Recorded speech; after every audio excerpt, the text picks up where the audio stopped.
যেমন ডিফেন্স তেমন নড়বড়ে গোলকিপার স্কটল্যান্ডের, তাতে সহজেই জিতল ব্রাজিল। একের পর এক গোল বন্যায় ভাসিয়ে উড়িয়ে দিল স্কটল্যান্ডকে। ভিনির জাদু আর কুনিহার ধারাবাহিকতা সাথে আজ মাঠে নেমেছেন নেইমার।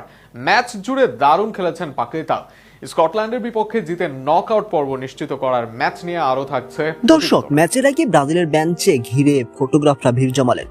সবার ক্যামেরা লেন্স নেইমারের দিকে তাক করা। বীর ভাট্টা ঠেলে নিজেকে গুছিয়ে নিলেন ব্রাজিলের সর্বকালের শীর্ষ গোলদাতা।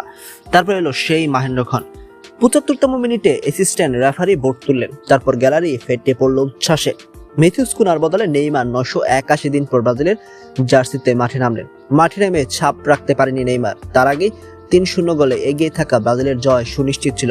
ম্যাচ শেষ হতে গ্যালারির দিকে ছুটলেন নেইমার। নিজের আবেগ লুকাতে পারেননি, কাঁদতে দেখা যায় তাকে। তারপর পরিবারের সঙ্গে মিলিত হলেন। গ্যালারিতে ছিলেন তার স্ত্রী ব্রুনা বিয়ানকার্দি, তার গর্ভে তার পঞ্চম সন্তান। ৪ সন্তানের মধ্যে বড় ছেলে ১৪ বছরের ডেডি লুকাকে ডাক দিলেন তিনি। নিরাপত্তারক্ষীরা বুঝতে না পেরে তাকে কয়েকবার আটকান। শেষ পর্যন্ত নেইমারের সঙ্গে সম্পর্ক কথা জানানোর পর ছাড় পায় লুকা। বাবা ছেলে এক অপরকে জড়িয়ে ধরলে আবেগ ঘন পরিবেশ তৈরি হয়। ম্যাচ শেষ হতেই ক্যামেরা খুঁজে নেয় নেইমারকে। তার আবেগঘন মুহূর্ত ধারণা করা হয়। নেইমার বলেন, খেলার পর আমি আবেগ আপ্লুত হয়ে পড়েছিলাম। তারপর আমি আমার পরিবারের সঙ্গে দেখা করেছিলাম। সবাই কাঁদছিল, লাফালাফি করছিল, হাসছিল। এটা ছিল মিশ্র অনুভূতি।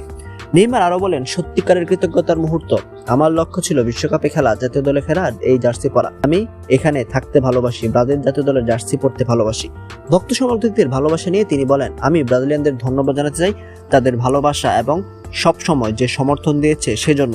এখানে আসা সহজ ছিল না, কিন্তু আমরা পেরেছি।